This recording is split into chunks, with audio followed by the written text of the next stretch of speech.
Hello students, आज का हमारा टॉपिक है torque on a current carrying coil in external magnetic field. और अपने लास्ट लेक्चर में हमने force on a current carrying wire ये डेरिवेशन हमने की थी। फोर्स का फॉर्मूला आया था F is equal to B I L sine theta, यानी कि बिल साइन थीटा। और अगर आपने वो टॉपिक नहीं देखा है, वो वीडियो नहीं देखी है, तो आप मेरे चैनल को सब्सक्राइब करो और चैनल की प्लेलिस्ट में जाओ, उस वीडियो को देखो और उसके बाद इस टॉपिक पे आओ। तो यहाँ पर एक करंट कैरिंग कॉइल है। ये कॉइल दिखा रखी है हमने, रेक्टेंगल की शेप में है और ये opposite poles of horseshoe magnet, north and south, ये दो पोल्स हैं, इनके बीच में रखी हुई। तो नॉर्थ से साउथ की तरफ यूनिफॉर्म मैग्नेटिक फील्ड जनरेट हो रहा है। यूनिफॉर्म मैग्नेटिक फील्ड जिसे हम वेक्टर बी से डिनोट कर रहे हैं। और इस कॉइल को रिजेंबल करने के लिए मैंने एक ये कॉइल अपने हाथ में ले रखी है। तो आप ये देखिए, ये करंट कैरिंग सपोज कॉइल है, इसका नाम हम दे देते हैं PQRS।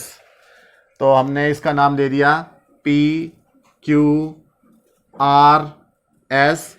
तो इस कॉइल में करंट S से P की तरफ जा रहा है, P से Q की तरफ जा रहा है, Q से R की तरफ आ रहा है, R से वापिस बैटरी में जा रहा है। तो ये करंट जो है वो I करंट फ्लो कर रहा है इस पूरी रेक्टेंगुलर कॉइल में।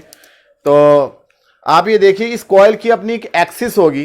कॉइल की जो एक्सिस होती है वो उसके सेंटर से जाने वाली एक लाइन होती है, perpendicular to the plane of coil. तो ये वाले जो लाइन है ये इस कॉइल की एक्सिस है। तो इस कॉइल की जो एक्सिस है उसे हम ये डॉटेड लाइन से डिनोट कर रहे हैं। ये एक्सिस हो गई। ये जो एक्सिस है मैग्नेटिक फील्ड के साथ में थीटा एंगल बना रही है। सपोज यहां पर जो मैग्नेटिक फील्ड है इस डायरेक्शन से, मेरी तरफ से इस डायरेक्शन में है, सामने वाली डायरेक्शन में ये मैग्नेटिक फील्ड लाइंस जा रही हैं एक दूसरे के पैरेलल। और यहाँ पर ये कॉइल रखी हुई है, उसके साथ में कितना एंगल बना रही है, थीटा एंगल बनाते हुए थोड़ा सा इस डायरेक्शन में है। मैग्नेटिक फील्ड इस तरफ और थीटा एंगल आउटवर्ड आपकी तरफ बनाते हुए ये कॉइल की एक्सिस हो गई। तो यहाँ पर ये जो कॉइल है PQRS, ये चार स्ट्रेट करंट कैरिंग कंडक्टर्स के इक्विवेलेंट है। एक तो S से P, P से Q, दूसरा हो गया, तीसरा हो गया Q से R और चौथा हो गया R to S। बीच के हम इस गैप को भी हम नेग्लेक्ट कर रहे हैं। तो ये 4 करंट कैरिंग कंडक्टर्स हैं और इन सभी कंडक्टर्स पे फोर्स लगेगा F is equal to B I L sine theta. अब हम इसकी लेंथ और विड्थ की हम बात कर लेते हैं। सपोज ये लेंथ है S से लेकर P तक की या R से लेकर Q तक की, ये लेंथ कितनी है, L है। और ये जो ब्रेड्थ है P से Q तक की, ये स्मॉल b है, या S से R तक की ये स्मॉल b, ये डिस्टेंस है। ये वाली b डिस्टेंस है ऊपर वाली और ये वाली लेंथ L है दोनों तरफ की। तो जो इस पे फोर्स लगेगा उसकी वैल्यू कितनी होगी, B I L sine theta से निकालेंगे। पहले हम PQ और RS पे देखते हैं फोर्स। PQ पे जो फोर्स लगेगा उसे हम देखते हैं कितना होगा। इस वायर PQ पे सबसे पहले हम फोर्स की डायरेक्शन देखेंगे। तो फ्लेमिंग लेफ्ट हैंड रूल का यूज करेंगे। First finger in the direction of magnetic field, यहां से इस तरफ, और middle finger in the direction of current, current जा रहा है इस तरफ। तो थंब हो गया नीचे की तरफ, फोर्स लगेगा नीचे की तरफ।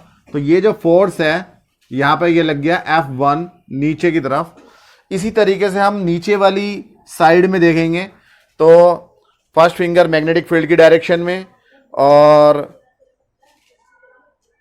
मिडिल फिंगर करंट की डायरेक्शन में, तो थंब लग गया ऊपर की तरफ। मिडिल फिंगर करंट की डायरेक्शन में, तो फोर्स की डायरेक्शन में थंब आ जाएगा, यानी कि नीचे वाली वायर पर फोर्स लगेगा ऊपर की तरफ। तो ये लग गया फोर्स F2। अब आप देखिए, वेक्टर F1 और वेक्टर F2 दोनों का मैग्नीट्यूड इक्वल है, क्योंकि दोनों साइड्स की जो लेंथ है स्मॉल b और ये स्मॉल b दोनों इक्वल हैं। तो F1 और F2 का मैग्नीट्यूड इक्वल है, लेकिन डायरेक्शन अपोजिट है। F1 ऊपर से नीचे आ रहा है, F2 नीचे से ऊपर जा रहा है। F1 ये नीचे की तरफ हो गया, F2 यहाँ से ऊपर की तरफ हो गया।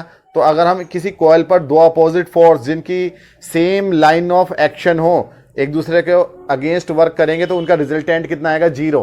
तो इनका रिजल्टेंट 0 है, फोर्स की फॉर्म में भी और टॉर्क की फॉर्म में भी, बिकॉज ये ऊपर से नीचे प्रेस कर रहा है और ये नीचे से ऊपर प्रेस कर रहा है। दोनों फोर्स अपोजिट डायरेक्शन में लग रहे हैं। दोनों फिंगर से मैं जब इसे प्रेस करूंगा और ये कॉइल सॉलिड है, तो ये कॉइल अपनी जगह पे ही रहेगी, ना तो ये घूमेगी ना इसका कोई डिस्प्लेसमेंट होगा, तो resultant of vector F1 and vector F2 will be 0 because दोनों जो हैं दोनों का मैग्नीट्यूड इक्वल है, यानी कि वेक्टर F1 और वेक्टर F2 दोनों का मैग्नीट्यूड इक्वल है, तो इसलिए resultant of F1 and F2 is 0 और दोनों की लाइन ऑफ एक्शन भी सेम है, इसलिए रिजल्टेंट 0 है।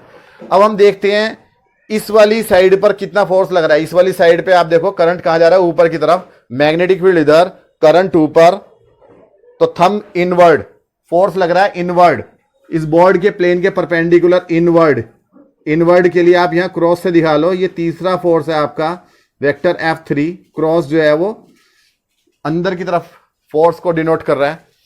इस वाली साइड पे Q से R की तरफ, नीचे की तरफ करंट जा रहा है, तो first finger in the direction of magnetic field, middle finger in the direction of current, ऊपर से नीचे, तो फोर्स आ रहा है आउटवर्ड, तो आउटवर्ड वाले फोर्स को आप डॉट से डिनोट कर लो। डॉट का मतलब है कि फोर्स आउटवर्ड लग रहा है। तो आप ये देखिए इस वाले पर जो F3 लग रहा है वो इसे इधर धक्का दे रहा है, F4 इसे आगे की तरफ खींच रहा है, तो इनका रिजल्टेंट कितना होगा, एक टॉर्क का काम करेगा। यहां पर भी F3 और F4 दोनों का मैग्नीट्यूड इक्वल है, दोनों अपोजिट भी हैं, लेकिन इनका रिजल्टेंट टॉर्क 0 नहीं है, बिकॉज ये जो लाइन ऑफ एक्शन है वो ये वाली है, फोर्स की लाइन ऑफ एक्शन, इस डायरेक्शन में फोर्स लग रहा है, और यहां पर जो लाइन ऑफ एक्शन है वो आउटवर्ड इस डायरेक्शन में है। तो ये इनवर्ड डायरेक्शन और ये आउटवर्ड डायरेक्शन दोनों के बीच में गैप आ रहा है, और उस गैप की वजह से रिजल्टेंट टॉर्क 0 नहीं है, जबकि रिजल्टेंट फोर्स हम कह सकते हैं 0 है, लेकिन इस गैप की वजह से, ये देखो दोनों पेन मैंने दिखा दिए, ये वाला जो पेन है ये F3 को डिनोट कर रहा है इनवर्ड, और ये वाला पेन F4 को डिनोट कर रहा है, दोनों के बीच में ये गैप आ रहा है। ये जो गैप आ रहा है ये परपेंडिकुलर डिस्टेंस ये B नहीं है, बल्कि परपेंडिकुलर डिस्टेंस यहां से परपेंडिकुलर डाल के हम मेजर करेंगे, अभी टॉप व्यू देखेंगे इस कॉइल का।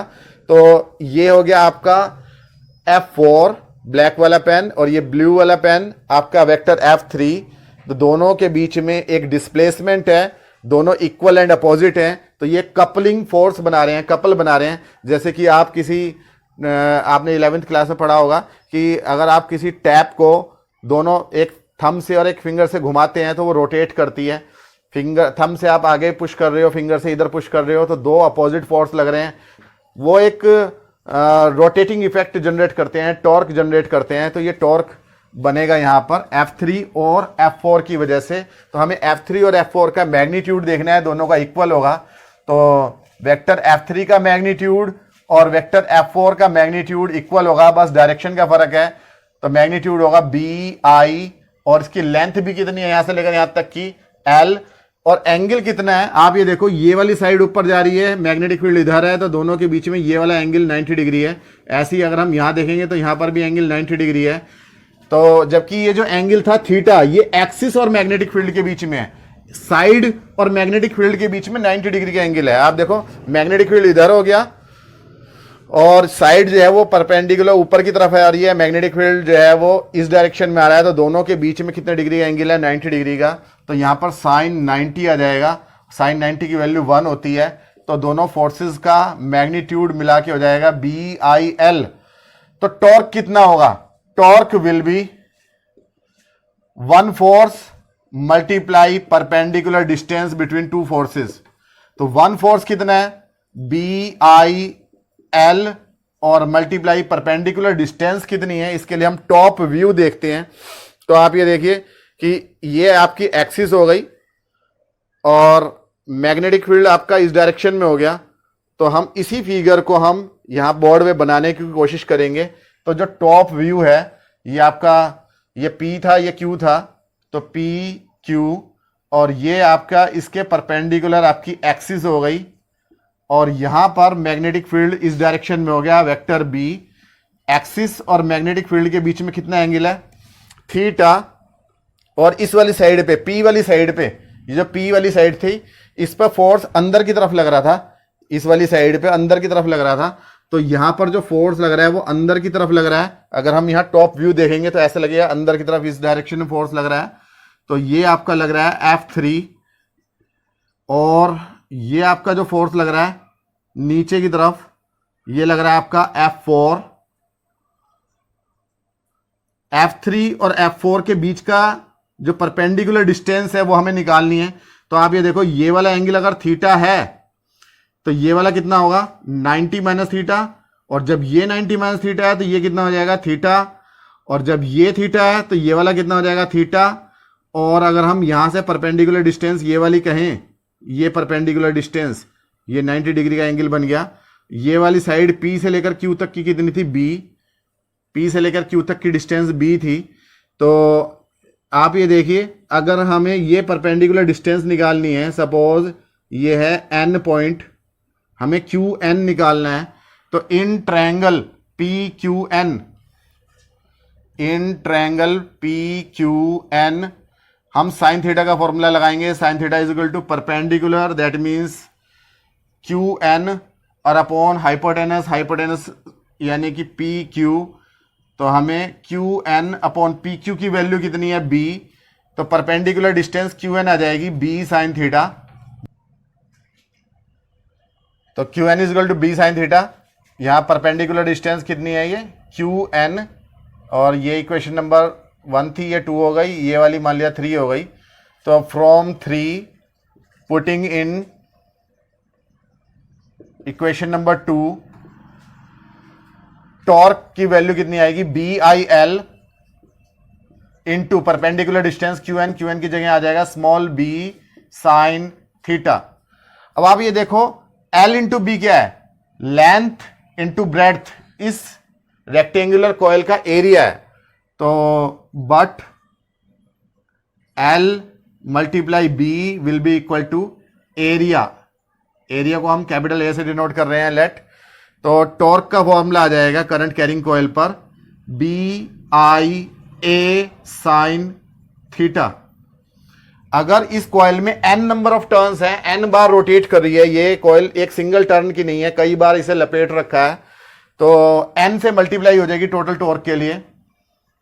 If there are n number of turns, क्योंकि एक टर्न पे जितना टॉर्क लगेगा उससे n टाइम्स हो जाएगा जब n नंबर ऑफ टर्न्स होंगे। तो